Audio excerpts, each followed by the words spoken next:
Sampaikan beberapa hal tentang program pendidikan dokter spesialis pada Ketua Senat, Sekretaris Senat Fakultas, dan para guru besar serta senator sekalian.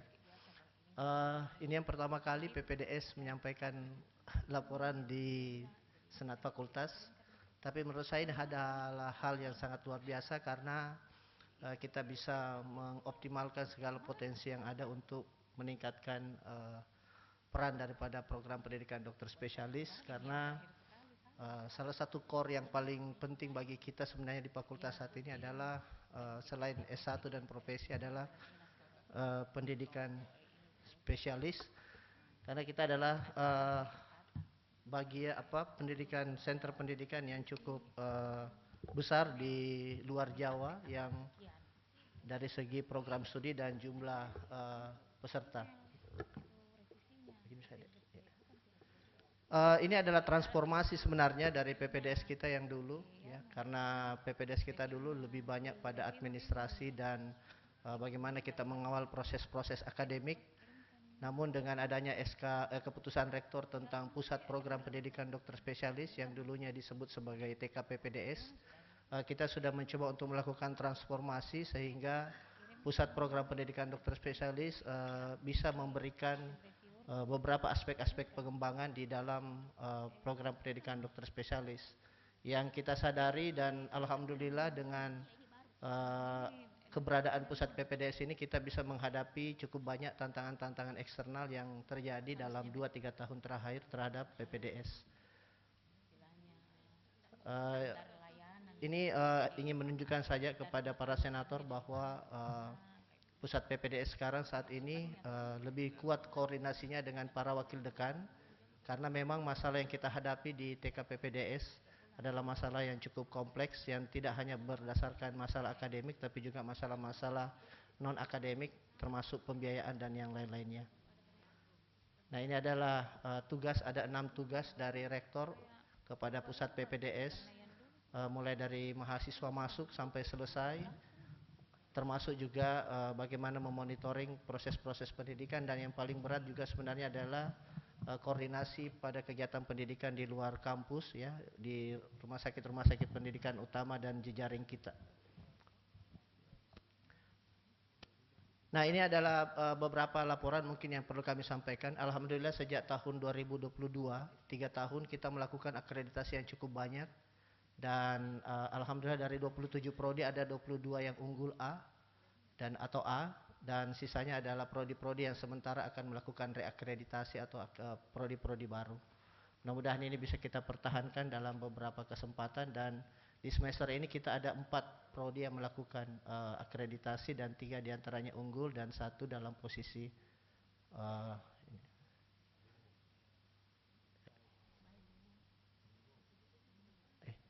hilang sih.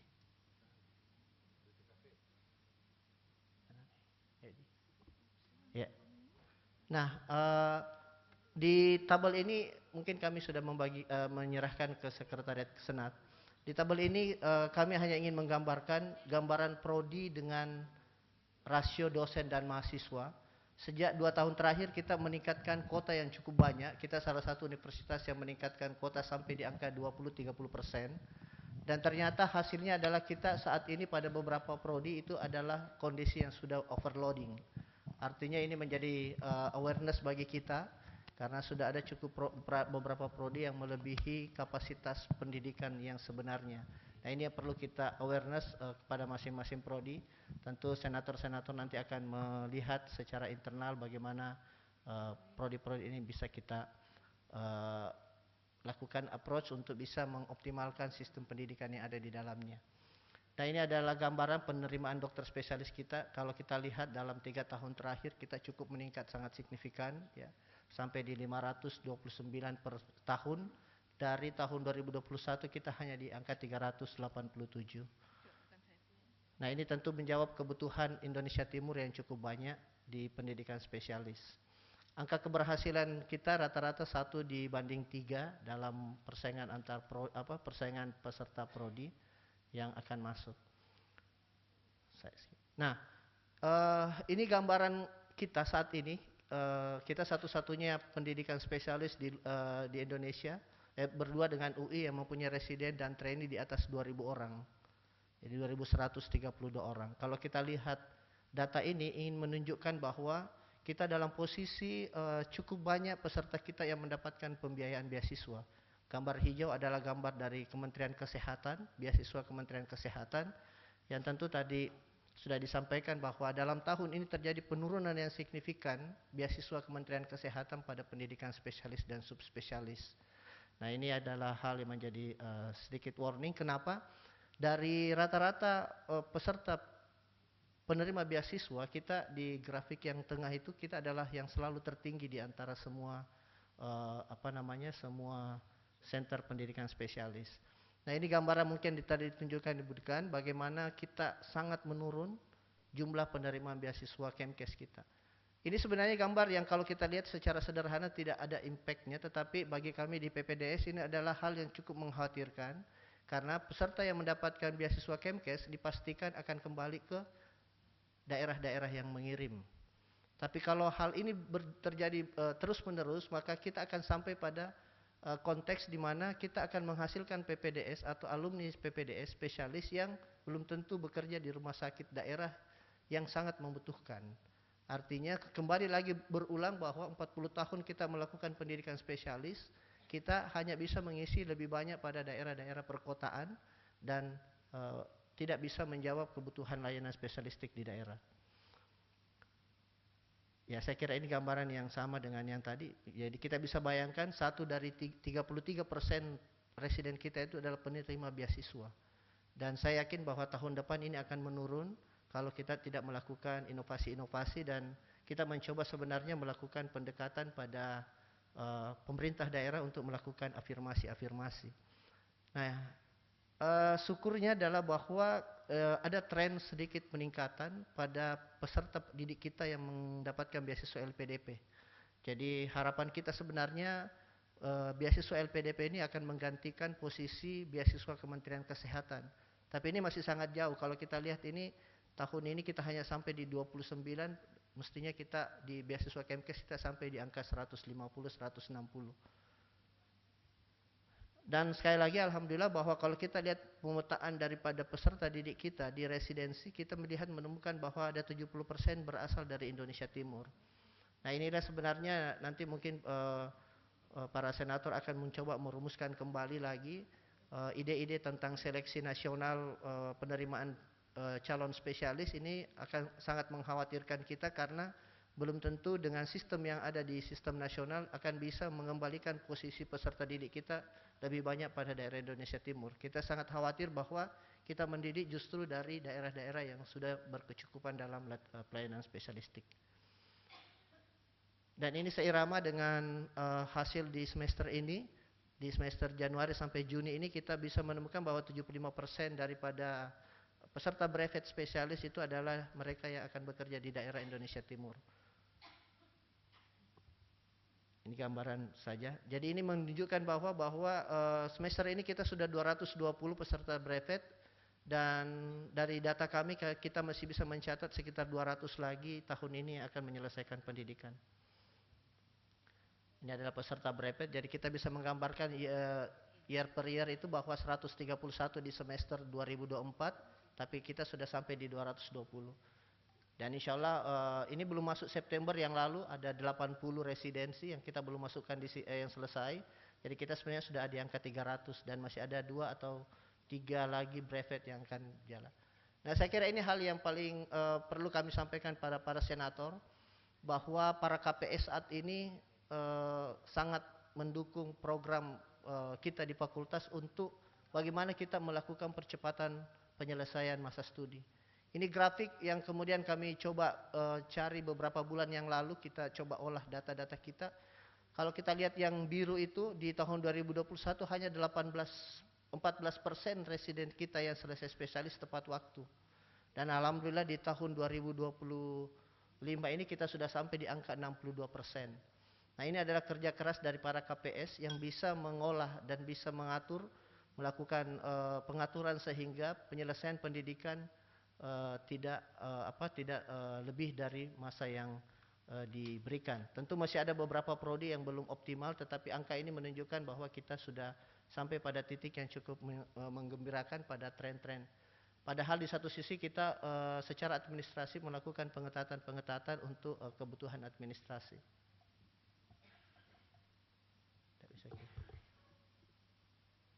Ya.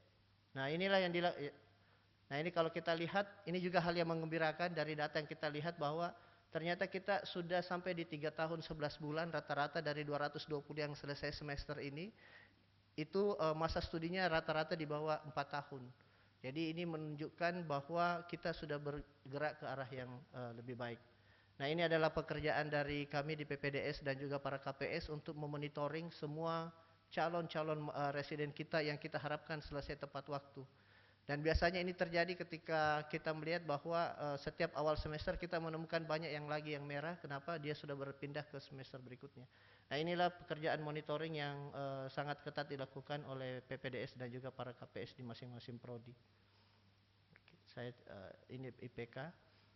Nah ini juga mungkin isu yang saya kira perlu dipikirkan nanti oleh para senator tentang sebaran residen kita di rumah sakit dan wahana pendidikan. Kami menemukan bahwa kita sudah berada di angka 55% sebaran kita yang berada di rumah sakit pendidikan utama, dalam hal ini rumah sakit Wahidin. Tahun lalu kita melihat data ini adalah 65%. Nah ini sudah 55%. Artinya apa? Kita sudah mulai sedikit demi sedikit untuk mengalihkan beban atau sebaran residen kita bukan di rumah sakit utama, tetapi kita sudah memiliki cukup besar peluang-peluang di luar rumah sakit pendidikan utama. Kalau kita lihat Unhas ini sudah di angka 22%, RS Unhas. Dulu cuma angka di sekitar 15% tahun lalu. Dan ini dengan bertambahnya kasus dan sebagainya, kita sudah banyak menempatkan residen kita di luar rumah sakit Wahidin. Harapan kita ke depan sebenarnya adalah bagaimana kita mempersiapkan yang merah, rumah sakit Unhas itu untuk menjadi rumah sakit pendidikan utama kita. Saya kira itu perjalanan panjang yang perlu kita pikirkan bersama. Nah, kita sangat dibantu oleh 34 rumah sakit kerjasama pendidikan yang kita miliki, dan saya kira ini hal yang luar biasa kalau kita lihat tadi pencapaian residen kita yang bertugas di rumah sakit wahana di luar RSP utama. Kita juga punya 54 rumah sakit kerjasama pelayanan, jadi secara total kita punya 88 rumah sakit yang bekerja sama dengan kita, baik pendidikan dan pelayanan. Itulah mengapa banyak teman-teman di Prodi berani meningkatkan kuota. Ya, kenapa? Karena mempunyai wahana pendidikan yang cukup baik, yang besar. Ya ini kalau visitasinya Prof inilah yang kita kerjakan. Kalau kita lihat ini harusnya kita punya 54 rumah sakit yang kita visitasi. Tapi 1 tahun yang berjalan ini kita hanya bisa sampai di 40 rumah sakit. Karena banyak masalah-masalah, mungkin masalah cuaca dan sebagainya. Sehingga kita kadang-kadang sulit untuk melakukan visitasi. Nah ini mungkin yang sudah didiskusikan sejak dari tadi siang dan mungkin nanti. Ini peta bagaimana publikasi residen kita di tahun 2024 dan 2025. Sejak kami di tingkat fakultas dan atas peraturan rektor dan keputusan SK Dekan, kita mewajibkan syarat ujian akhir adalah accepted publikasi Scopus. Nah kalau kita lihat tahun 2024 itu ada 347 residen yang selesai. Kita melihat bahwa angka di Scopus Q1 sampai Q4 itu cukup baik, ya, cukup lebih besar dibanding yang lainnya. Dan yang terakhir di tahun 2025 ini, dalam periode Januari sampai Juli ini, 220 orang ini sudah sampai di semuanya pada terindeks Scopus. Nah ini tentu kalau kita lihat sebarannya Q1 Q2-nya masih kurang, ya. Tapi itu sudah menunjukkan ada, bukan tidak ada.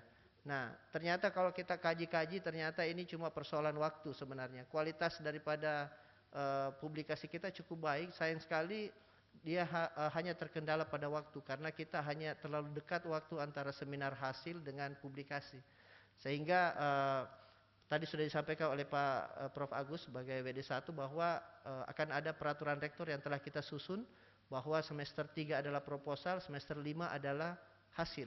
Sehingga semester 5 sampai semester 8 ada waktu 3 semester untuk melakukan publikasi. 2 sampai 3 semester. Dan kami sudah menggandeng PMC, Publication Management Center daripada Unhas, dan juga kami harapkan PMU Fakultas untuk kembali menelaah semua jurnal-jurnal yang digunakan oleh residen untuk melakukan publikasi. Jadi kami sudah berjalan di 2 kali pertemuan ini, semua residen yang akan melakukan publikasi setelah seminar hasil, itu diwajibkan untuk melakukan konsultasi jurnal yang akan ditempati publikasi ke PMC Unhas. Jadi jurnal-jurnal yang berpotensi untuk predator ataupun keluar dari Q4, keluar dari Scopus itu dihindari, sehingga mudah-mudahan cara ini membuat kita bisa lebih kuat di dalam publikasi. Nah, ini mungkin bagian-bagian yang penting, data yang kami kumpulkan yang menurut saya sangat luar biasa data ini. Karena kalau kita lihat tahun 2021 kita mengeluarkan honor mengajar sekitar 2 miliar per semester untuk dosen-dosen yang mengajar di PPDS. Ternyata dalam 3 tahun kita bisa meningkatkan sampai di angka 3,374 yang terrealisasi di dosen honor mengajar. Apa yang menarik dari ini adalah bahwa setelah kami hitung dengan WD2, Pak WD2, Prof. Firdaus, ternyata honor mengajar yang kita gunakan ini adalah 17% dari total UKT residen. Angka ini kalau diperlihatkan pada center-center pendidikan lain, ini saya yakin adalah salah satu angka yang cukup tinggi. Kenapa? Karena kita bisa menggunakan 17% dana untuk hanya sekadar honor mengajar. Tapi kalau kita lihat jumlahnya, 3,3 miliar ini, jumlah dosen kita saat ini adalah 600.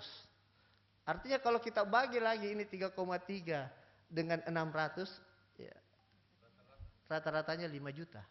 Jadi bisa dibayangkan PPDS kita diajar dengan beban seperti itu, tapi rata-rata dosennya mendapatkan 5 juta per semester. Nah, ini cuma bayangan saja bagaimana kita ternyata mampu memanfaatkan UKT ini walaupun UKT kita sangat rendah. Ya, sebenarnya kita sangat rendah kalau dengan Pak WD2 dengan tim rektorat kita sudah menghitung UKT kita itu dibanding BKT sebenarnya berapa biaya untuk pendidikan satu spesialis dari awal sampai masuk. Ternyata UKT kita itu hanya ada di angka 1/6 dan sampai atau 1/7 dari uang yang harusnya dimiliki untuk bisa melakukan pendidikan satu orang, menghasilkan satu orang spesialis. Jadi kita sangat rendah sebenarnya, tapi tentu itu bukan menjadi masalah. Yang penting kita melihat bahwa fakultas sudah menganggarkan cukup banyak dana untuk honor mengajar daripada UKT. Nah, ini sedikit saja. Mungkin yang terakhir, para senator mohon waktu karena ini penting bagi kami. Banyak sekali perubahan-perubahan regulasi yang kita hadapi dalam pendidikan spesialis. Karena selain Kementerian Pendidikan ada juga Kementerian Kesehatan yang melakukan regulasi-regulasi dalam pendidikan spesialis. Kemudian input-input yang kita hadapi, adik-adik kita, residen kita juga sudah mulai banyak perubahan-perubahan, ya, baik dari segi kemampuan akademik, kemampuan non akademik dan lain sebagainya. Maka kita memang harus sedikit berubah dalam konteks-konteks pendidikan kita sehingga kita bisa menghasilkan output yang lebih baik. Nah, ini yang kita temukan sebenarnya saat ini adalah gap antara kurikulum dengan aplikasi kita di lapangan pendidikan. Nah, ini mohon bantuan para senator nanti karena tahun ini kita akan merencanakan untuk melakukan revisi atau pembuatan KPT baru karena semua KPT atau kurikulum pendidikan tinggi dari prodi spesialis itu dikeluarkan tahun 2020. Jadi umurnya sudah 5 tahun dan banyak sekali standar-standar nasional yang berubah yang harus kita ikuti. Sehingga tahun ini adalah tahun di mana sisa tahun ini dijadikan kesempatan bagi kami di Prodi dan PPDS untuk melakukan revisi kurikulum dan nanti tentunya akan berujung kepada para senator di senat fakultas.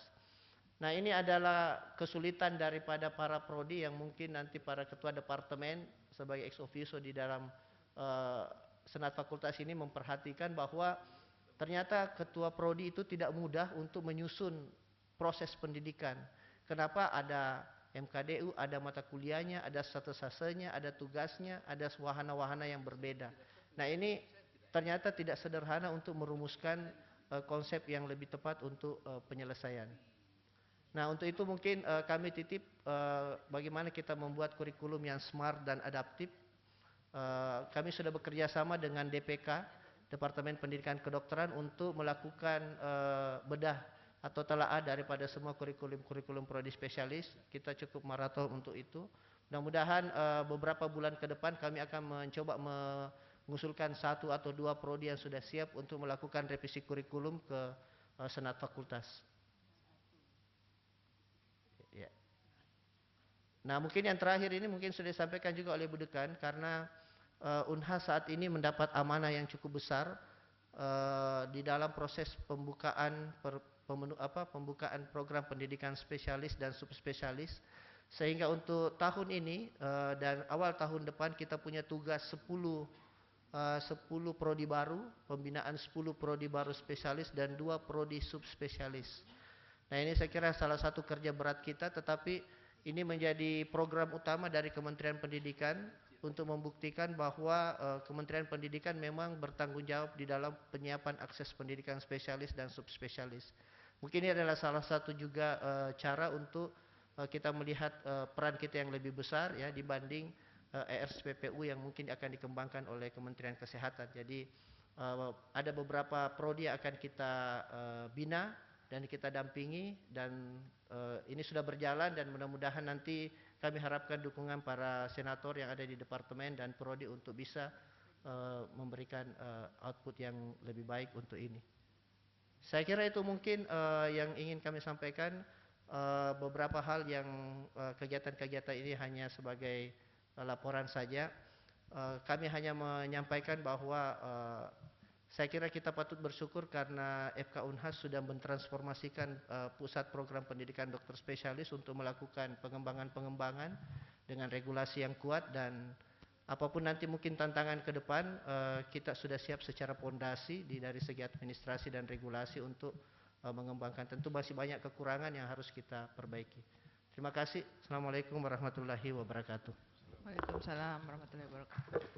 Terima kasih Dokter Takdir. Ya. Selanjutnya setelah pemaparan kita bisa masuk ke apakah ada pertanyaan atau ada masukan. Silakan Prof.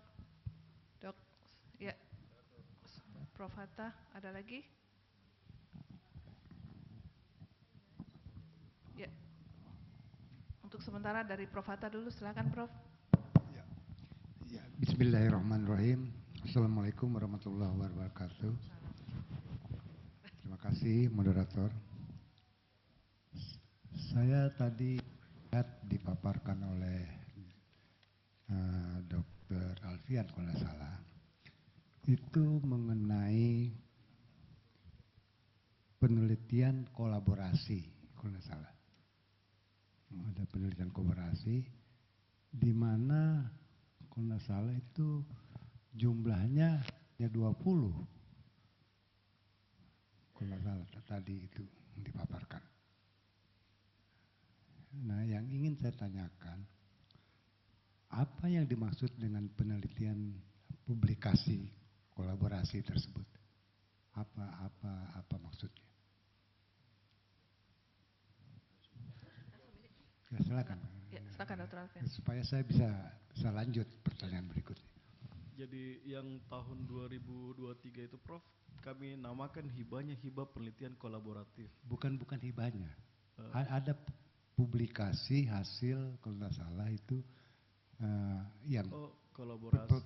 Pencapaian pencapaiannya harus sekian, terus jumlahnya 20 dan hanya sekian persen, begitu. Oh, yang di bidang 4 mungkin tadi. Ya, bidang 4 punya, ya betul. Coba ditampilkan dia.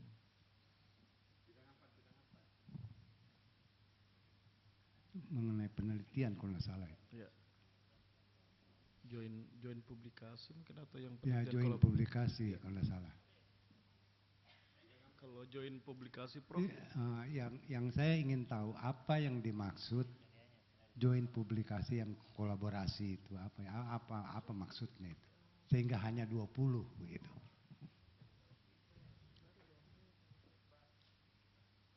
Ya. Kalau kenapa rendah sekali itu?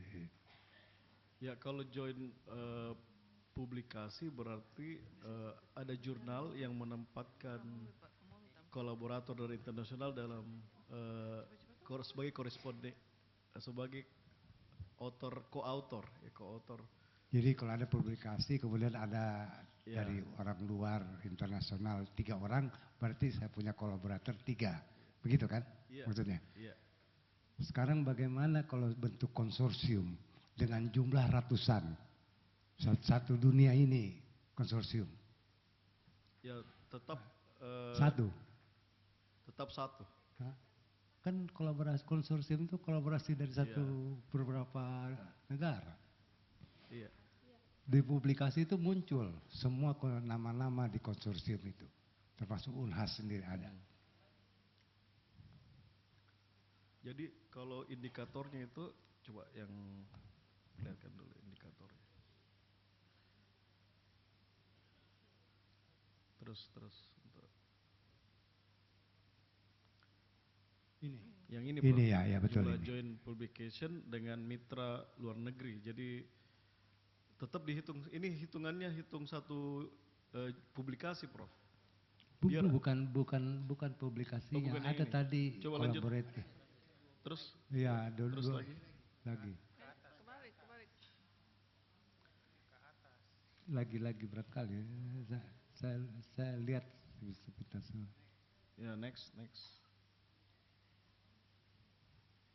Terus sebelumnya mungkin.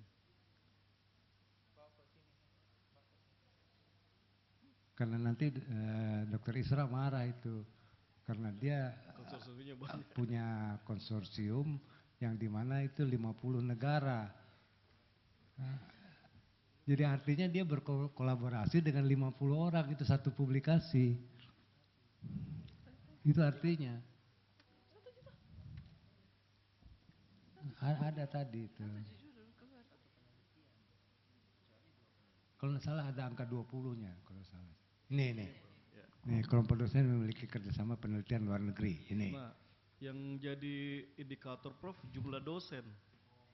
Jadi Iya. memang satu, kalau misalkan walaupun 50 kolaborasinya dengan luar negeri, terus cuma satu dosen kita. Bukan, di situ. jadi bukan berapa kolaborator di luarnya. Iya bukan, Prof. Jadi dosen atau kelompok dosen. Jadi kalau misalkan anggaplah Dokter Isra sendiri, tapi 50 orang, 50 kolaborator. Kasihannya sedikitnya cuma Iya, 20 jadi orang dari tetap- sekian banyak dosen. Nah, karena yang diharapkan dosennya yang punya kolaborasi di luar negeri. Saya Jadi bukan jumlah kolaboratornya. kasihannya itu Unas di kalau saya lihat itu. Iya.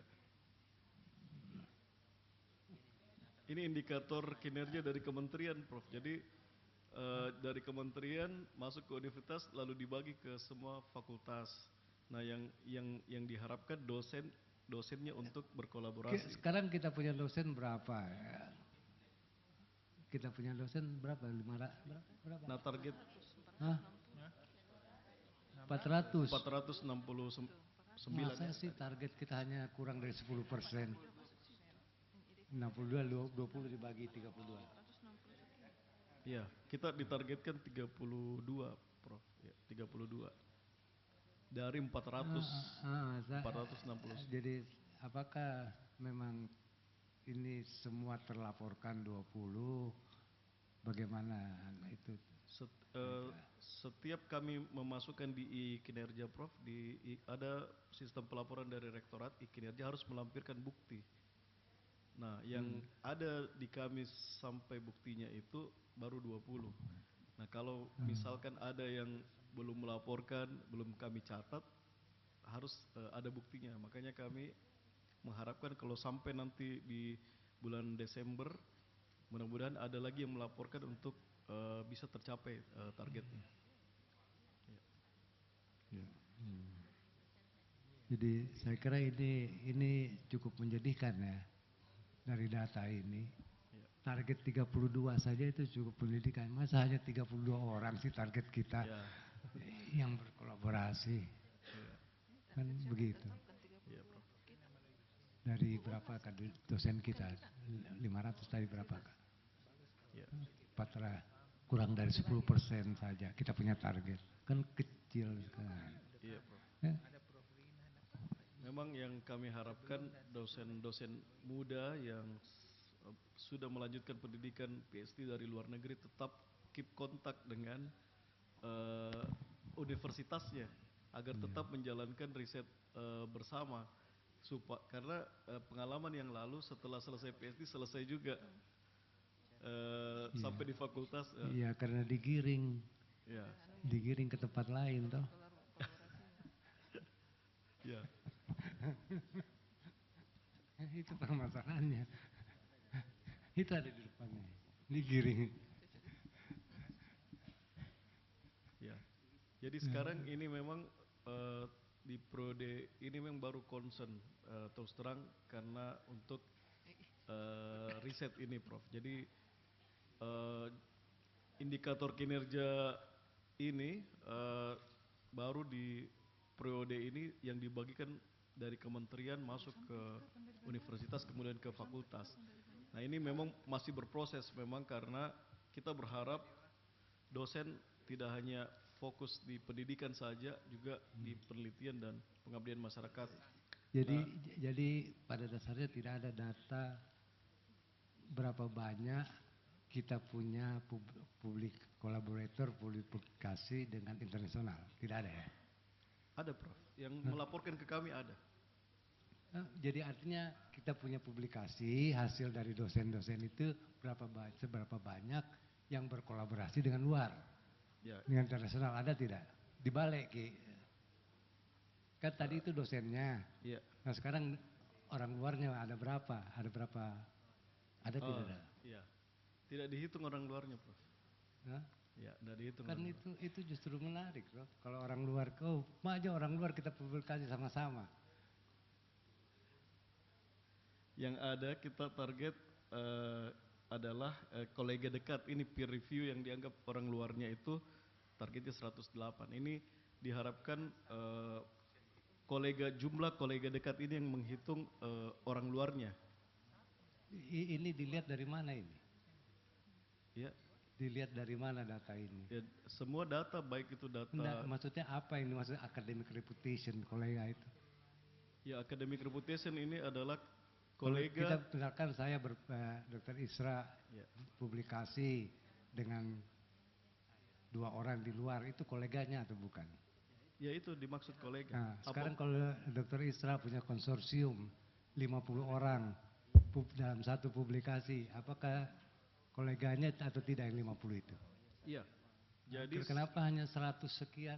Jadi target kita? selama koleganya itu nantinya akan ada pendataan dari universitas, kita akan memasukkan nanti nama-nama, email, ya, dan kita kontak para kolega, kemudian universitas akan mengirimkan email ke semua kolega tersebut. Nah, Pak pasti dia bilang yes kan kalau sama-sama ada di publikasi co-author.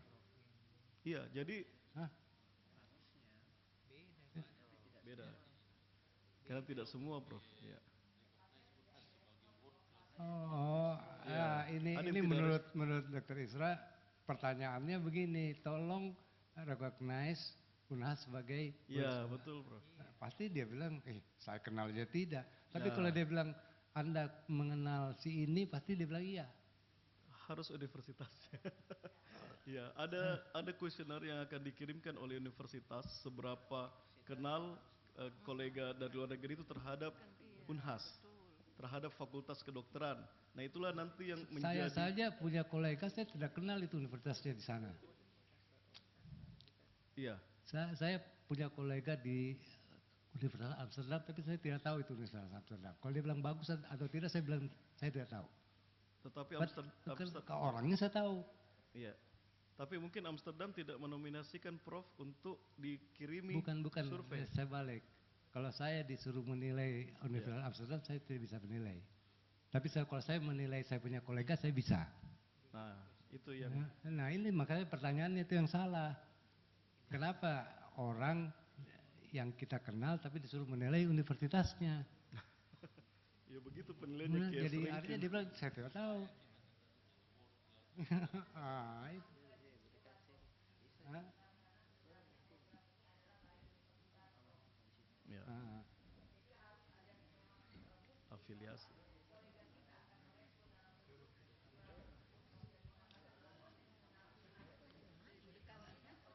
Iya, iya. Jadi artinya begini, kita menanyakan ke seseorang di mana orang itu memang tidak kenal itu institusi kita tidak secara keseluruhan, tapi orang yang ada, personnya ada dia kenal baik. Nah itu ya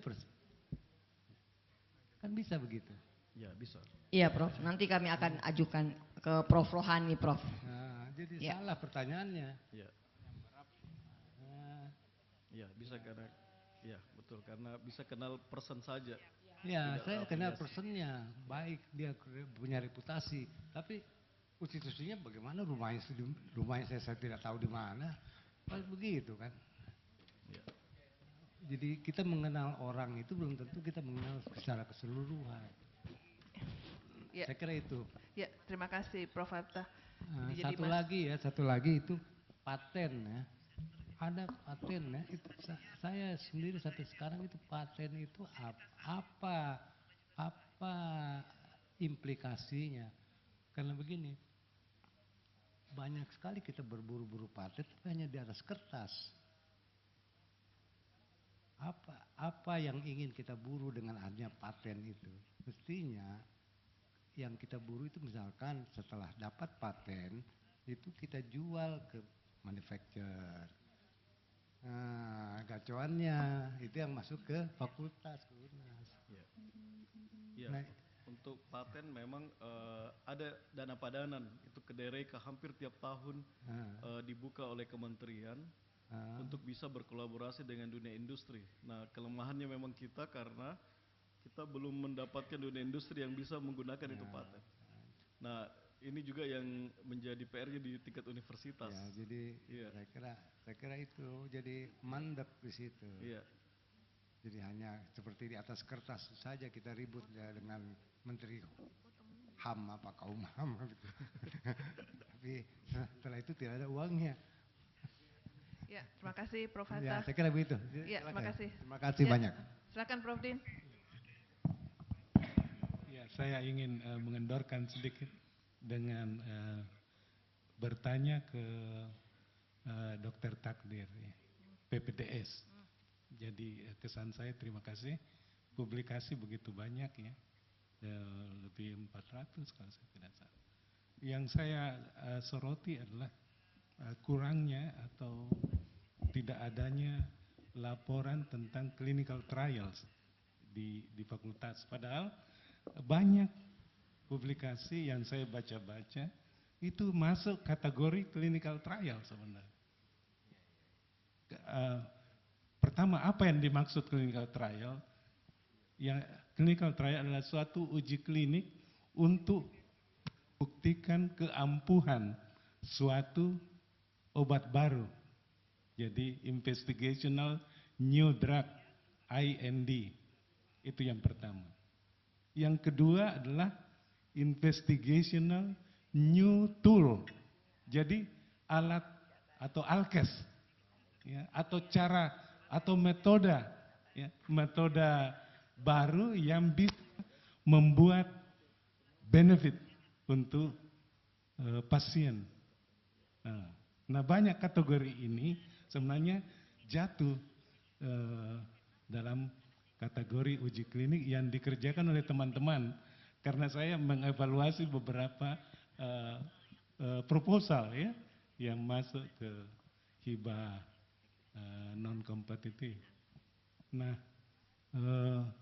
kalau teman-teman butuh bantuan, ya saya bersedia untuk volunteering untuk mengarahkan itu ya, karena saya mengerjakan clinical trial sejak tahun 2000-an ya di lembaga Ekman, kemudian dalam 10 tahun terakhir WHO selalu mempercayakan uji klinik untuk obat anti malaria baru di Indonesia. Jadi saya selalu dipercaya untuk mengetes obat anti malaria baru ini apakah layak untuk masuk menjadi obat pilihan utama di Indonesia. Jadi sekarang ini sementara berlangsung di Papua. Ya, di Papua itu ada uji klinik dengan 3 obat. 3 obat itu DHP namanya, dihidroartemisinin piperacin. Ini obat yang sekarang terbaik. Kemudian obat kedua ada artesunat pironaridin, ya, juga obat. Dan yang ketiga adalah artemether lumefantrine. Itu berlangsung di 2 tempat di Papua. Jadi saya kira, saya yakin banyak sekali publikasi-publikasi itu masuk dalam kategori uji klinik. Masuk dalam kategori uji klinik dan tapi tidak disadari oleh teman. Ya. Saya masih ingat kasus waktu mengenai Dokter Terawan. Ya. Dokter Terawan waktu dia menyatakan bahwa metode DSA yang dia kembangkan itu sudah dikerjakan di UNHAS uji kliniknya. Padahal sebenarnya pada waktu itu tidak lolos, mungkin tidak masuk kategori bahwa dia mengerjakan uji klinik yang benar waktu itu, pada saat itu ya. Jadi kemudian tim ID merekomendasikan harus melakukan uji klinik yang benar. Padahal beliau mengatakan sudah dan sudah dipublikasi di Bali Medical Journal. Ya, jadi untuk membantu itu, ya saya bersedia volunteering untuk teman-teman yang mau melakukan uji klinik, ya, dilakukan dengan benar. Dan kalau dilakukan dengan benar, pasti bisa dipublikasi di jurnal yang bereputasi. Dan jangan juga merasa bahwa Medika Nusantara itu tidak layak. Ya.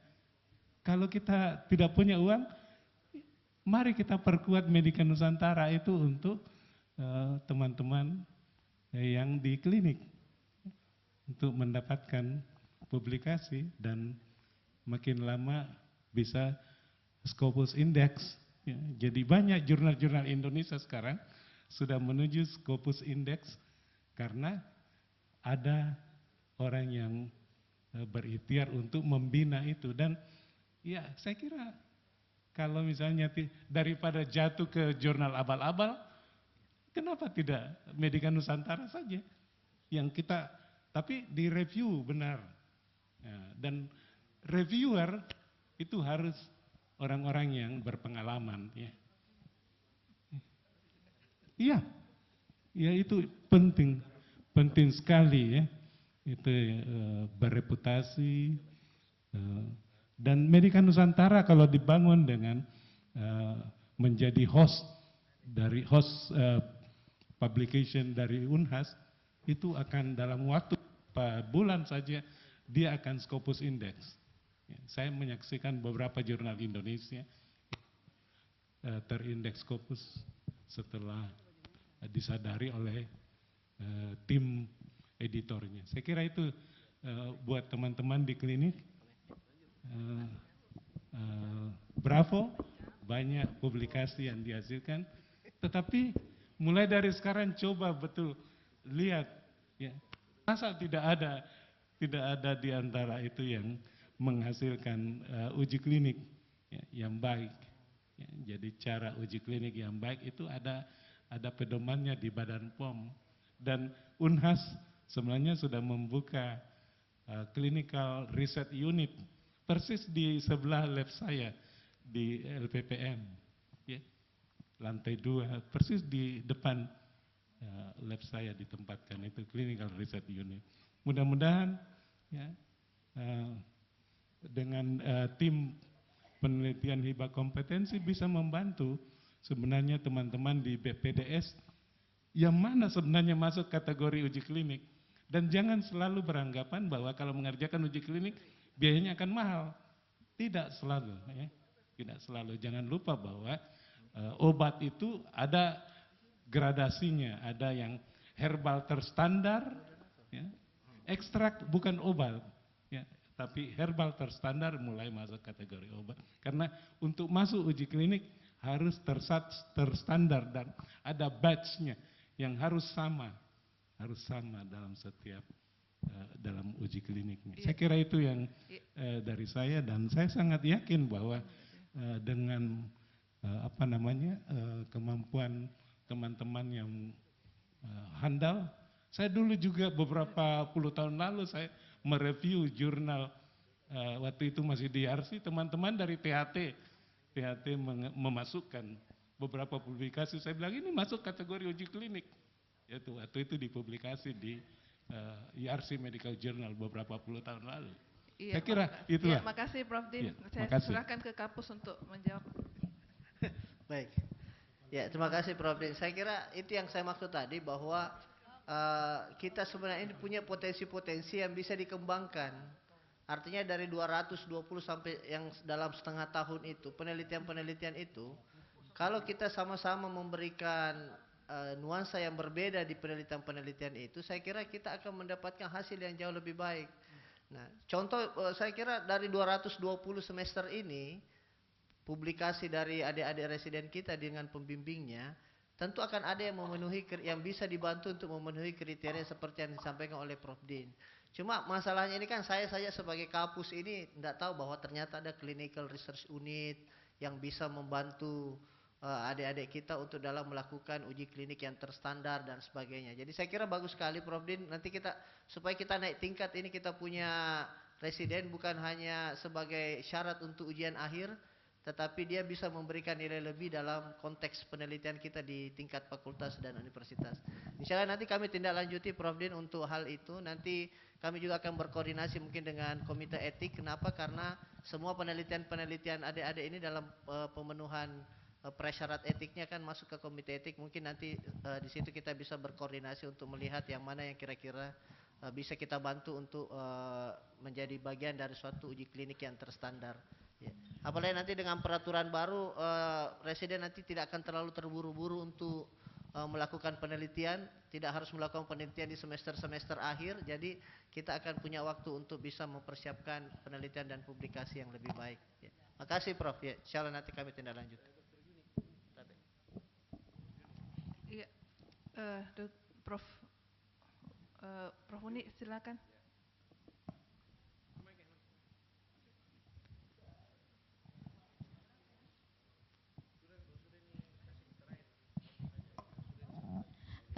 Jadi ada dosen kita ini, beliau saya kenal betul, Dr. Istra itu melakukan kerjasama internasional dan sangat intens dengan kegiatannya, sehingga beliau itu hampir tidak punya waktu untuk melakukan penelitian sendiri, ya, dan beliau dibanggakan di mana-mana. Mungkin pada saat melakukan rekognisi terhadap reputasi, karena saya tahu bahwa di AMI itu audit mutu internal, kalau ada namanya penilaian lingkup penelitian internasional itu sangat tinggi. Lalu kemudian kalau misalnya yang melakukan kegiatan internasional ini tidak mendapatkan perhatian, hanya mendapatkan 0,0%, jadi saya rasa itu sangat tidak adil karena tidak semua orang bisa melakukan. Jadi mungkin dari pihak kita itu bisa melihat kembali, maksudnya mengusulkan ke atas bagaimana, karena tidak mungkin kalau misalnya kita sebagai penulis ke-7, ke-5 atau ke-6 untuk penelitian untuk orang kedokteran atau Unhas sendiri, is okay menilainya begitu. Tapi kalau itu sudah kena penelitian internasional, lingkup internasional, harusnya penghargaannya itu lebih tinggi. Kemudian saya mendapat pertanyaan dari Universitas Leiden, karena kan sebenarnya mereka mengirim setiap tahun mahasiswanya. Sementara UI yang juga melakukan kerjasama seperti itu mereka mengirim orang dari UI ke sana untuk melakukan half minor, ya 10 minggu. Mungkin mahasiswa internasional yang kita tahu juga memang mempunyai kemampuan untuk membayar sendiri, itu mungkin sudah dari semester 5 sudah dipapar untuk kemudian mengikuti kegiatan half minor di Belanda, supaya bukan hanya kita saja yang memfasilitasi pendidikan mereka di Unhas, tetapi mahasiswa kita juga itu ke Unhas dulu.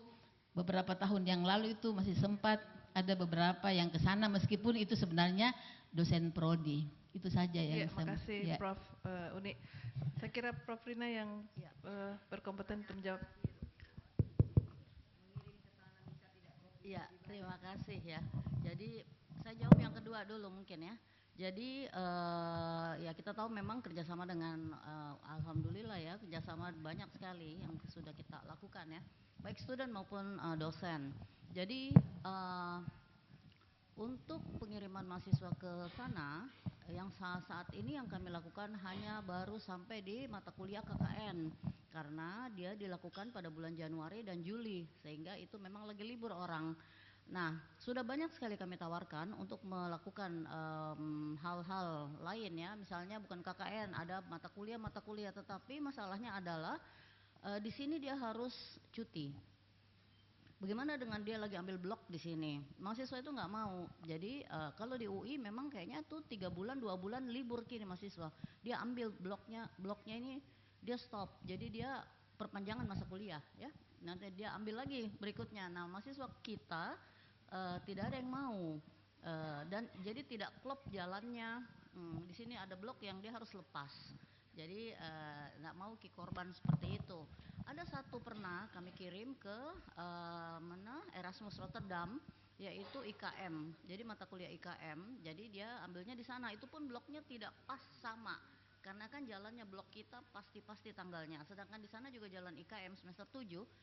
Jadinya dia di blok awal di sana, sedangkan kita baru blok akhir. Jadi ini dikasih cocok setengah mati nih mahasiswa seperti itu. Jadi kendalanya adalah waktu yang tidak bersamaan jalan. Itu kendala untuk mahasiswa yang dan demikian pula kalau kita mau kirim koas, lebih lagi koas. Dia keluar dari rotasinya. Bagaimana nanti dia harus mundur Ki. Ini sudah ada koas kami keluar ini akan berangkat Ciba sama Kanasawa. Tetapi berarti mereka itu ada tambah seminggu gitu. Jadi kami sangat mencocokkan jadwal rotasi. Jadi kendalanya seperti itu. Iya, mahasiswanya nggak mau libur, nggak mau perpanjang. Oke. Yang kemudian pertanyaan pertama, ya ini kebetulan ada orangnya, Dr. Isra ya. Jadi saya tahu, dan bukan hanya Dr. Isra, ada beberapa orang peneliti kita, dosen kita yang sangat unggul, Prof. Hatta, Prof. Irawan, Pak Din ya, itu sudah levelnya internasional lah ya, levelnya internasional. Dan saya sendiri pernah menemani Dr. Isra, Dr. Irfan maju ke rektorat untuk minta dana ya, untuk yang kerjasama orang utan itu kan. Sampai sekarang apakah ada dananya? Tidak ada sama sekali. Padahal dijanji sudah ditandatangan oleh pimpinan sana gitu ya. Jadi padahal cuma 80 juta untuk bantu-bantu saja. Sampai saat ini tidak ada. Jadi ya kalau ya padahal kan sangat bermakna sekali, terutama juga untuk fakultas ya, karena menghasilkan Q1 di sains baru-baru ini kan, kita tahu ini orang tidak sembarang kalau ini, dan juga ini. Jadi dalam hal grant penelitian, peneliti kita ini sudah punya grant masing-masing. Dr. Isra punya grant, nyari-nyari grant sendiri, Prof. Hatta juga pasti punya grant kerjasama luar negeri gitu ya, tetapi reward yang didapat dari universitas sampai saat ini hanya baru kalau dia publish dibayarkan APC dengan high impact tinggi. Kalau high impact tinggi Q1 Q2 dengan reward 25 juta, 35 juta seperti 35 juta. Jadi ya itu mungkin nanti yang akan, saya nggak tahu bagaimana ke depannya untuk memberikan reward lebih lagi untuk peneliti-peneliti seperti ini. Sebenarnya kita jadinya juga aduh padahal sudah sedemikian hebatnya ya, tetapi kok kurang dihargai seperti itu ya.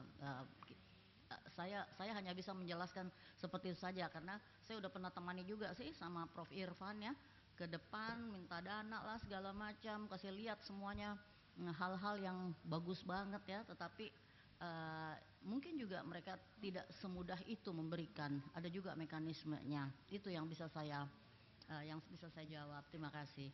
Ya, terima kasih Prof. Rina. Saya kira ini akhir dari diskusi kita ya, karena masih ada satu lagi agenda yang akan kita laksanakan malam ini. Saya ucapkan terima kasih kepada Wakil Dekan 2, 3, 4 dan Kapus 3 PPDS atas presentasinya. Assalamualaikum warahmatullahi wabarakatuh. Waalaikumsalam. Baik, kita ucapkan, mari kita berikan aplaus untuk semua bidang-bidang yang telah mempresentasikan. Terima kasih Bu Dekan juga. Terima kasih Wakil Dekan 1, 2, 3, 4 dan Kapus. Kita beralih ke acara yang terakhir dari rapat pleno ini, yaitu pembacaan orasi ilmiah yang akan dibawakan oleh Prof. Ulang untuk mengantisipasi pengukuhannya supaya bisa lebih cepat. Jadi mohon disiapkan. Namun sebelumnya saya sampaikan bahwa kelihatannya dari Unhas itu mengharapkan maksimal 15 menit sudah dengan ucapan terima kasih. Jadi kalau bisa 11-12 menit selesai penyajian itu sangat-sangat bagus. Baik, untuk itu saya persilakan Prof. Ulang untuk membawakan.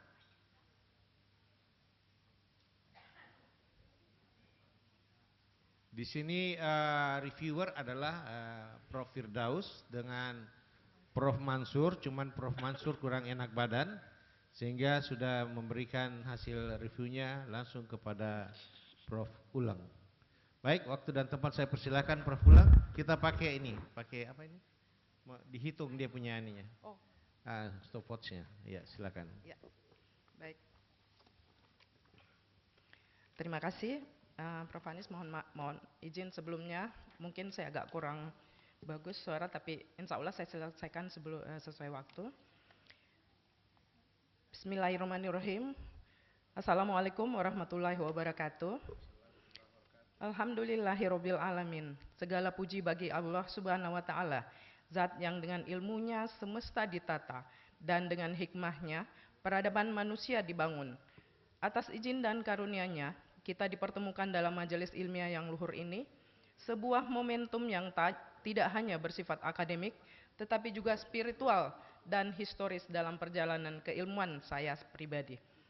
Salawat serta salam senantiasa semoga tercurah kepada junjungan kita, Nabi Muhammad SAW, insan agung yang telah menanamkan nilai keilmuan dan keberadaban sebagai fondasi masyarakat berpengetahuan.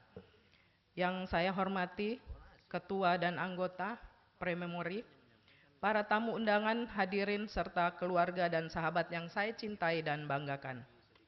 Izinkan saya dengan segala kerendahan hati dan penuh rasa syukur berdiri di hadapan Bapak dan Ibu sekalian untuk menyampaikan orasi ilmiah dalam rangka pengukuhan saya sebagai guru besar di bidang imunologi, sebuah amanah keilmuan yang saya terima bukan semata sebagai pencapaian pribadi, tetapi juga sebagai tanggung jawab akademik dan kontribusi bagi kemaslahatan masyarakat.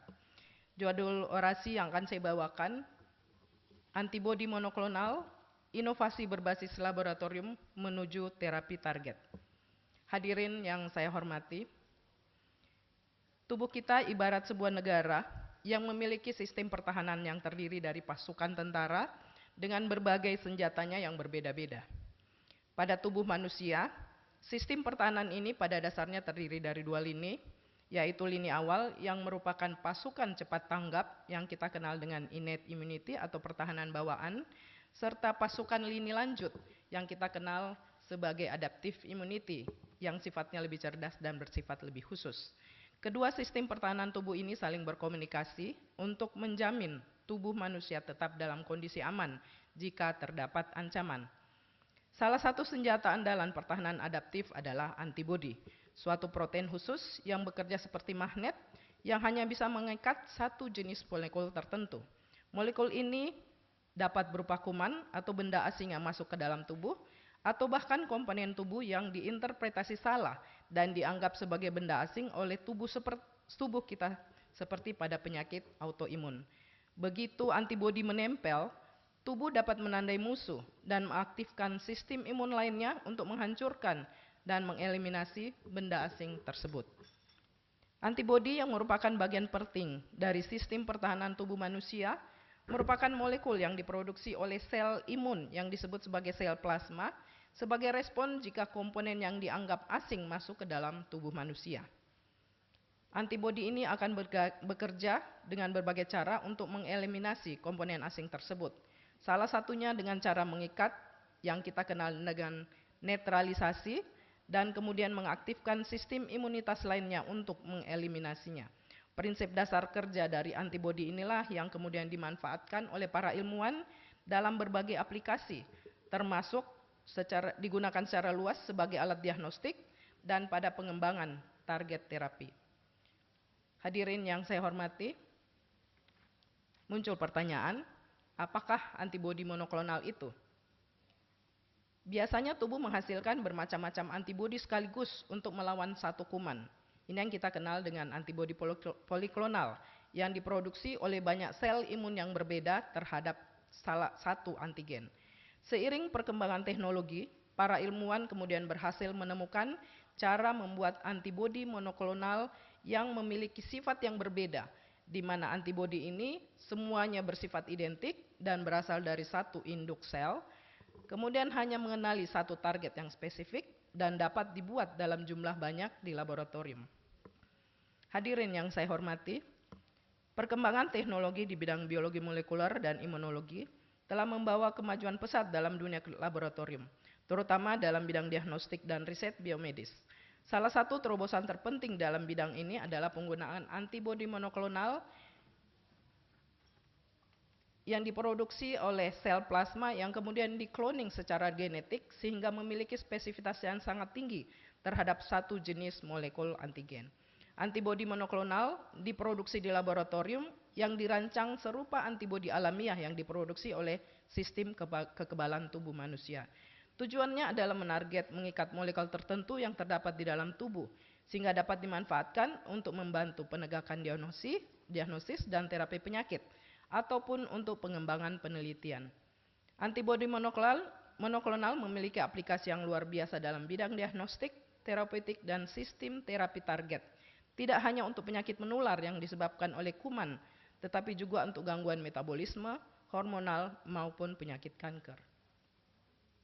Berbeda dengan antibodi poliklonal, antibodi monoklonal memberikan hasil yang lebih konsisten, spesifik, dan dapat diproduksi dalam jumlah besar. Kemampuan ini menjadikan antibodi monoklonal sangat bernilai dalam berbagai metode deteksi, identifikasi, serta terapi di bidang laboratorium dan medis. Sejak diperkenalkan oleh George Scholar dan Cecil Milstone tahun 75, yang kemudian membawa mereka meraih Nobel dalam bidang kedokteran pada tahun 1984, teknologi untuk memproduksi monoklonal antibodi telah merevolusi dunia bioteknologi dan laboratorium. Teknologi yang kemudian dikenal dengan nama teknologi hibridoma ini telah menjadi pilar utama dalam berbagai aplikasi laboratorium modern, khususnya dalam bidang diagnostik, riset, dan pengembangan terapi. Teknologi hibridoma yang dikembangkan oleh kedua ilmuwan ini didasarkan pada perkawinan dua sel yang membawa sifat yang berbeda, yaitu sel imun, dalam hal ini adalah sel B atau sel plasma, yang menghasilkan antibodi yang spesifik, dan sel tumor yang dapat hidup terus-menerus dan tidak mati atau immortal. Perkawinan antara dua sifat inilah yang menghasilkan satu sel yang dikenal sebagai sel hibrid yang dapat memproduksi antibodi spesifik tanpa henti dan menjadi pabrik untuk antibodi monoklonal ini. Saat ini teknologi sudah lebih maju. Antibodi monoklonal dapat dibuat dengan berbagai teknik termasuk DNA rekombinan, bahkan bisa menggunakan sel mamalia dan penggunaan tumbuhan. Seiring waktu, teknologi produksi antibodi monoklonal telah berkembang termasuk penggunaan berulang. Hadirin yang saya hormati, antibodi monoklonal bekerja dengan mengikat titik tertentu yang spesifik pada permukaan antigen, yang dalam istilah medis dikenal dengan epitop. Dalam aplikasi laboratorium, antibodi ini digunakan sebagai alat untuk mendeteksi keberadaan atau kuantitas molekul tertentu di dalam sampel biologis. Molekul tertentu seperti enzim, zat yang menghasilkan cahaya fluoresens atau isotop radioaktif sering ditambahkan pada antibodi untuk memvisualisasikan interaksi tersebut. Hadirin yang saya hormati, pada saat ini berbagai contoh penggunaan antibodi monoklonal banyak kita bisa lihat dalam kehidupan sehari-hari, terutama antara lain dalam diagnosis. Yang paling banyak kita amati adalah penggunaan rapid test atau tes cepat. Bahkan untuk orang awam pun seperti tes kehamilan ini merupakan hal yang sudah biasa disaksikan, dan kemarin pada saat pandemi COVID-19 kita melihat begitu banyaknya, bahkan ratusan diproduksi kit-kit yang berbasis pada antibodi monoklonal. Kemudian teknik ELISA yang umum digunakan saat ini untuk mendeteksi HIV maupun hepatitis.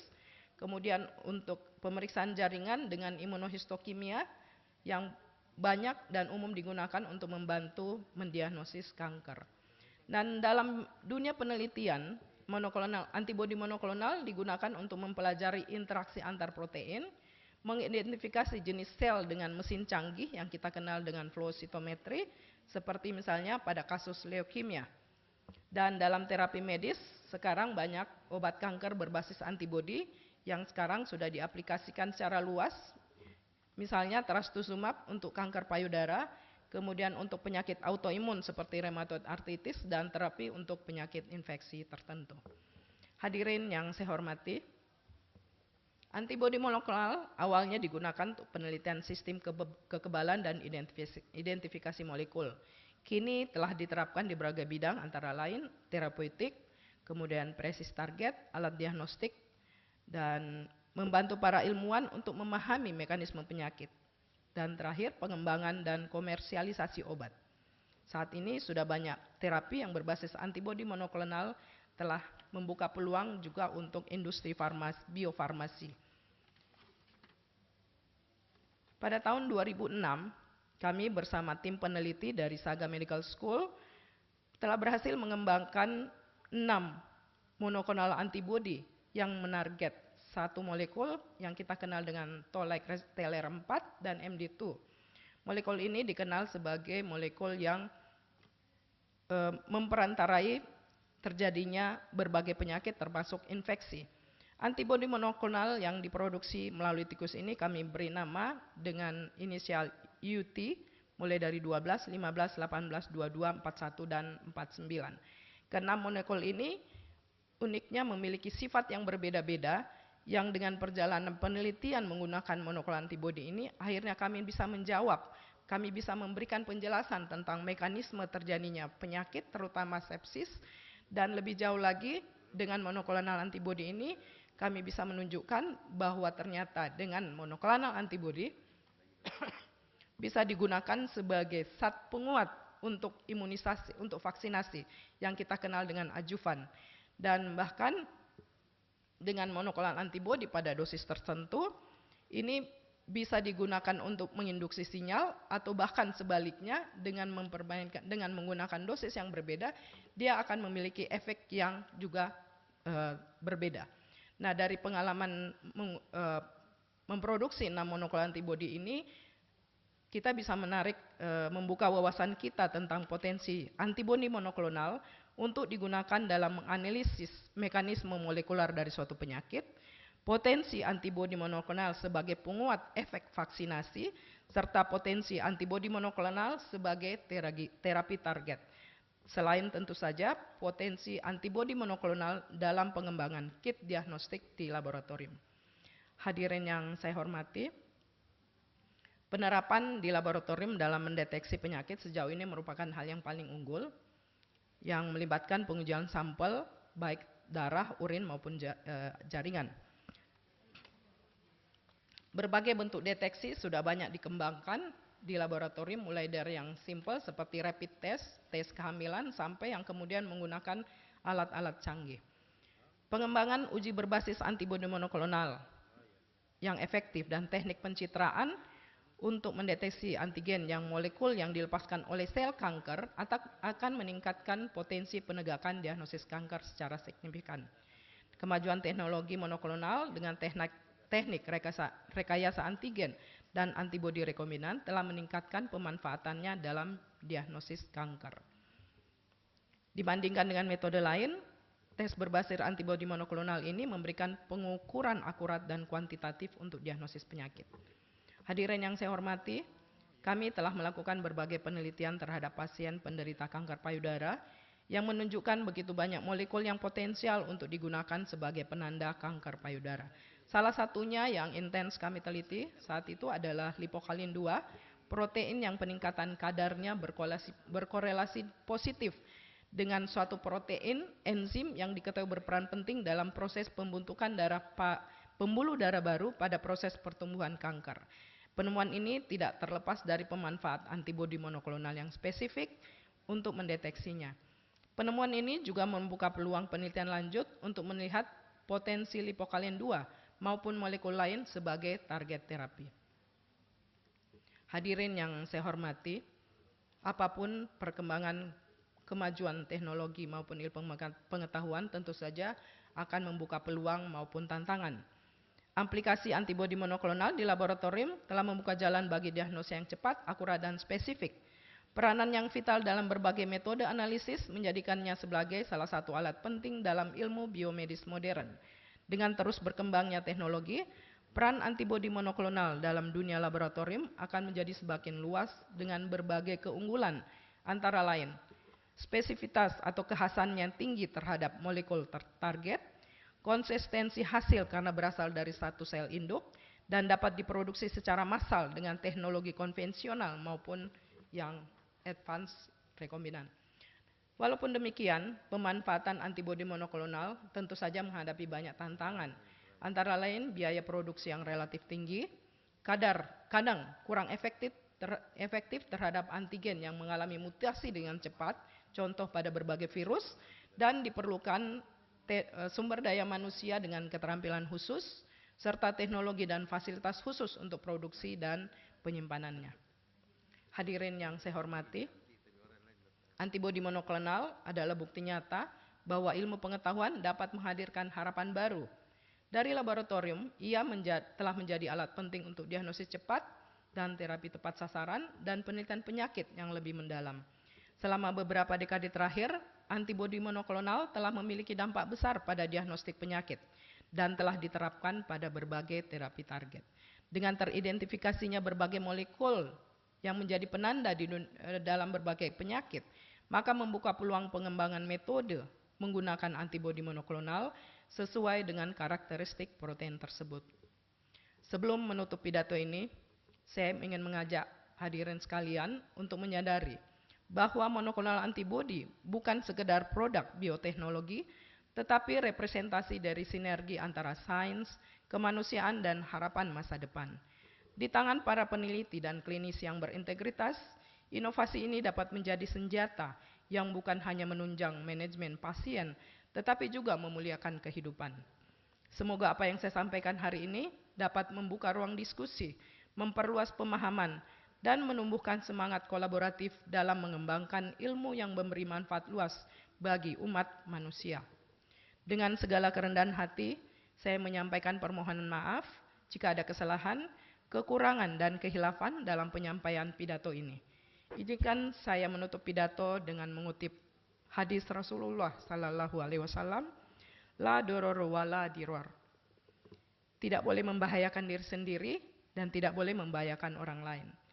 Apa yang ingin saya sampaikan dengan hadis ini, setiap bentuk inovasi dalam ilmu dan teknologi, termasuk dalam pengembangan antibodi monoklonal, harus mempertimbangkan aspek keselamatan, etika, dan tidak boleh merusak manusia atau lingkungan.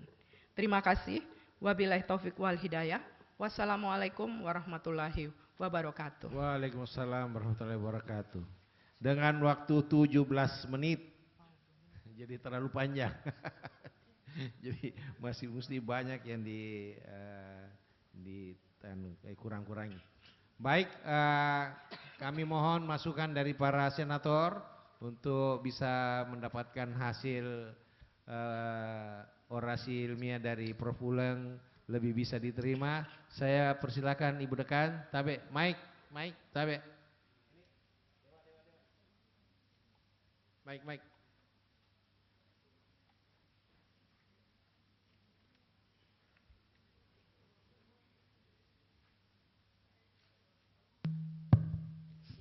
Terima kasih Pak Ketua Senat. Selamat buat Prof. Uleng. Assalamualaikum warahmatullahi wabarakatuh.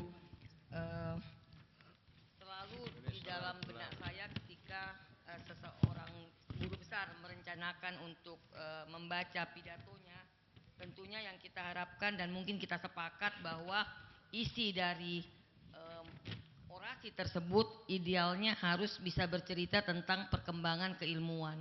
Kemudian setelah masuk kepada perkembangan keilmuan, permasalahan apa yang dihadapi sebagai seorang yang ahli di bidang ini, dan itu mesti diuraikan. Yang ketiga, solusi yang diberikan ketika permasalahan itu ada, dan barulah keluar rekomendasi terhadap si antibodi atau orasi yang kita sampaikan.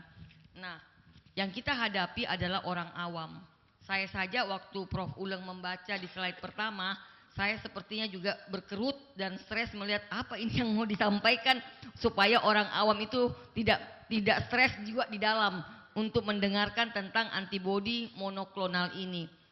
Adakah bahasa awam yang lebih mudah dimengerti untuk bisa mengungkapkan tentang apa sih antibodi monoklonal itu? Apakah kita bisa mengatakan misalnya antibodi monoklonal adalah inovasi dunia kesehatan yang berbasis laboratorium, dengan mengacu tentunya tidak berangkat dari contoh awalnya tubuh kita ibarat sebuah negara, tetapi memberitahu kepada audiens bahwa ada antibodi yang merupakan bagian dari sistem kekebalan, di mana tubuh kita itu sebagai tentara yang harus melawan kuman-kuman misalnya atau virus-virus. Nah, baru muncul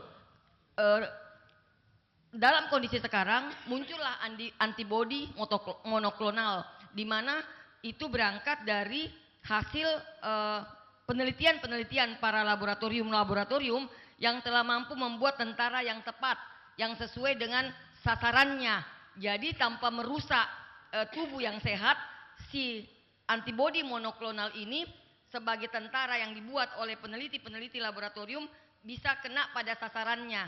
Nah, baru mungkin masalah-masalah itu muncul. Dulunya hanya sebagai, dan Prof. Uleng sudah menulis di sini dari penelitian-penelitian yang ada, bahwa dulunya mungkin hanya sebagai diagnostik. Sekarang cenderung dipakai dalam penelitian dan akhirnya sekarang malah menjadi terapi medis. Itu mungkin usulan saya, karena mencoba untuk bisa menyederhanakan supaya orang awam ini mengerti, dan saya selalu salut kepada Prof. Sarifudin Wahid juga yang selalu mengajar kita tentang perumpamaan dengan tentara-tentara dan polisinya. Cuman kita mungkin harus berangkat untuk menjelaskan secara awam di awal itu ada namanya antibodi, sejalan dengan penelitian yang berjalan muncullah yang namanya antibodi monoklonal. Seperti itu mungkin dari saya.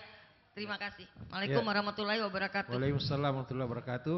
Jadi sebelum ke reviewer, saya masih mengharapkan masukan dari para senator. Ya, silakan Prof. Kurnia, silakan.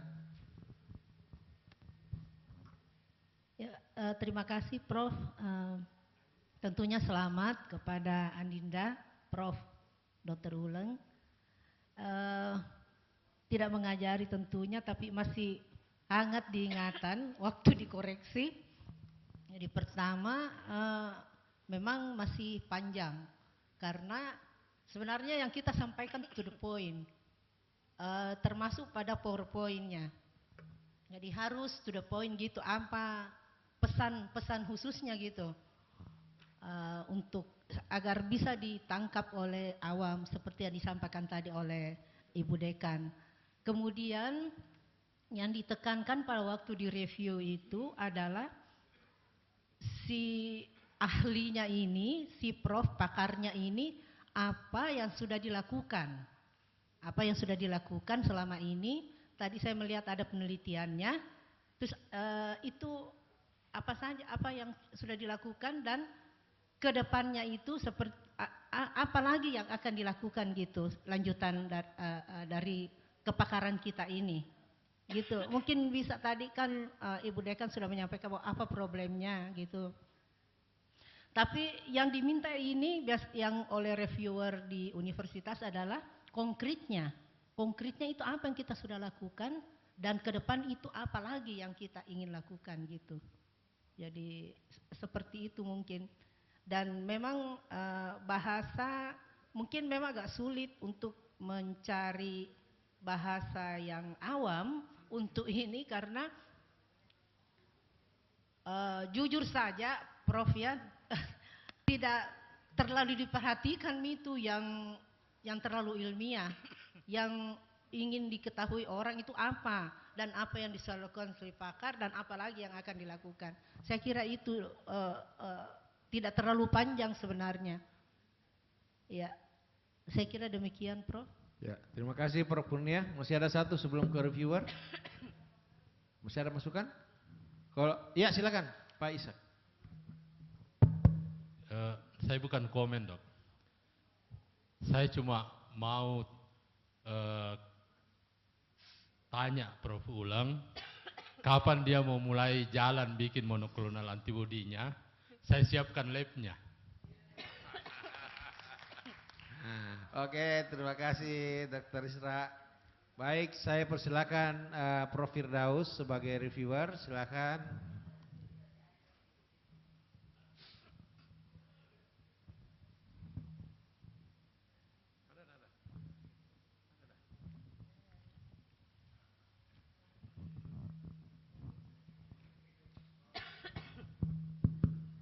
Assalamualaikum warahmatullahi wabarakatuh. Makasih Prof. Ya, tabe Prof ulang bukan mau mengajari. Mungkin saya sudah sampaikan sebelumnya, memang yang sangat setuju yang disampaikan Bu Dekan. Mungkin dari sisi bahasa yang harus lebih disederhanakan. Sudah ada perubahan-perubahan, namun masih banyak istilah-istilah UT apa itu yang orang awam tidak. Jadi mohon dari sisi bahasa. Kemudian namanya orasi lebih ke arah bercerita Ki. Dan dari tadi di sini slider agak pusing apa yang kita bilang, tidak tahu yang mana slide-nya. Di sini saya lihat slide sampai 20 halaman. Karena waktu saya itu biasa paling banyak itu dok 10 Prof. 10 slide. Karena 15 menit waktunya. Belum lagi tuh menangis-menangis tak. Belum ucapan terima kasih, itu akan makan waktu. Jadi maksimalkan Ki bikin 10 slide untuk ini. Jangan Ki lebih dari itu. Kemudian dianalogikan Ki ke bahasa yang sederhana, karena terus terang apalagi kalau sampai 4 Ki orang yang baca, kita orang keempat, tidak ada yang tidak perhatikan. Jadi mohon gambarnya yang lebih ke arah apa yang kita, kalau bisa bikin Ki clue card itu slide pertama ini yang kita baca. Jangan Ki memberikan kuliah. Dari tadi sempat Ki saya sama Prof Emma, kita ambil kuliah imun lagi nih. Saya jual dulu Prof Emma. Kemudian visual gambarnya ya mungkin bisa Ki dibantu diperbaiki. Kemudian yang itu yang seperti disampaikan Bu Dekan Prof ini, bahwa bahasakan sederhana dulu itu antibody apakah dan bagaimana. Tanya saya chat GPT pintar sekali itu nak kasih bahasa yang sederhana. Ya, itu saja saya masukkan kan. Mohon dimaksimalkan 10 slide dan lebih informatif Ki slide-nya. Jangan Ki yang kerja lab dan apa bagaimana, tapi bagaimana implikasinya ke manusia, dan bagaimana yang seperti disampaikan yang terakhir, apa rekomendasi tak terhadap keilmuan tak ini. Jadi yang mau ditonjolkan bahwa kalau orang mau cari terapi antibodi monoklonal, cari Prof Uleng. Itu yang koreksi dari kami. Makasih. Baik, terima kasih. Akhirnya kita sudah di akhir acara. Terima kasih Prof Uleng. Jadi mohon dalam 2-3 hari sudah selesai perbaikan, segera berikan ke kami dan kami akan tindak lanjuti untuk ke Dewan Profesor.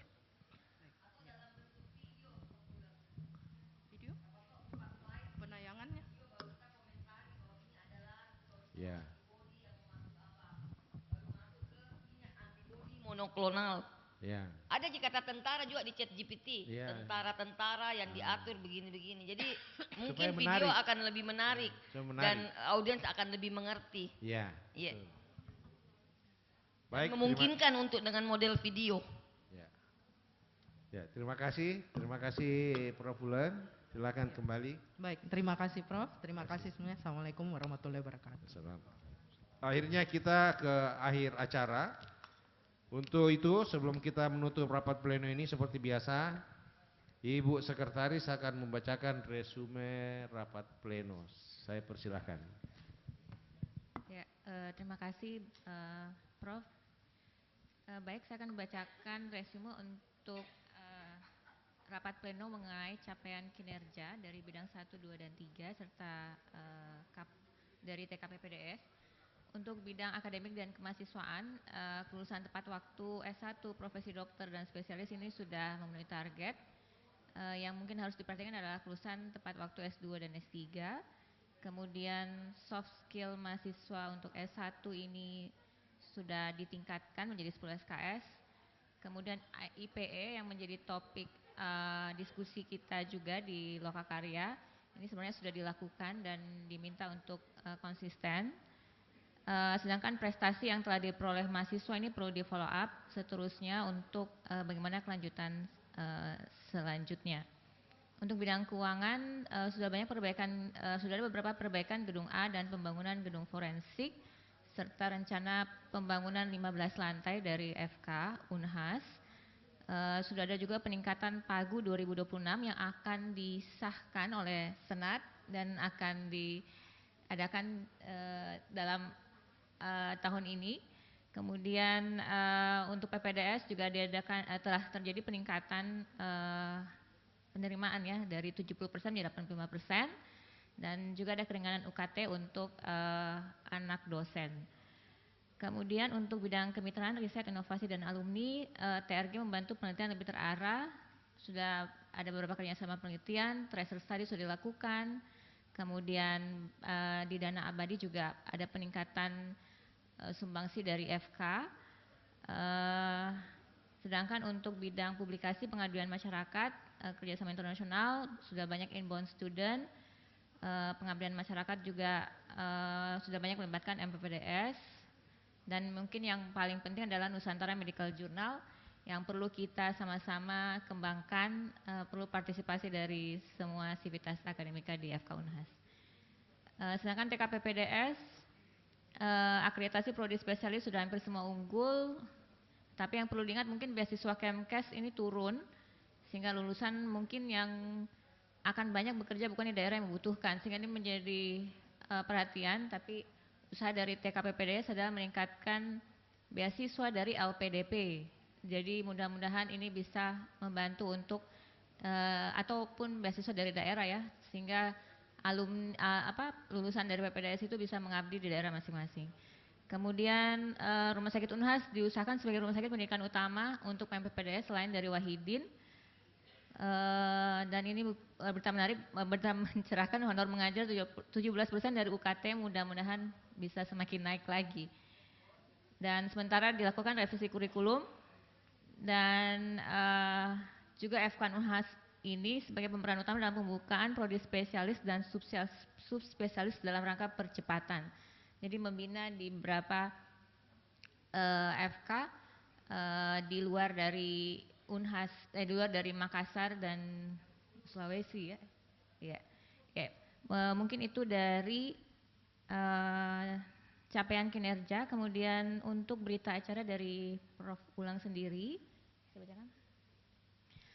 Berita acara Rapat Senat Fakultas Kedokteran Unhas pada hari ini Jumat 20 September 2025 pukul 21.15 sampai 21.53 melalui luring bertempat di ruang Mahoni Hall, Hotel Claro Makassar, telah diselenggarakan Rapat Senat Fakultas Kedokteran Unhas yang dihadiri oleh anggota Senat. Daftar hadir terlampir dengan agenda pertimbangan Senat atas pembacaan naskah pidato pengukuhan guru besar atas nama Prof. Dr. Uleng Bahrun, SPPK, konsultan PhD.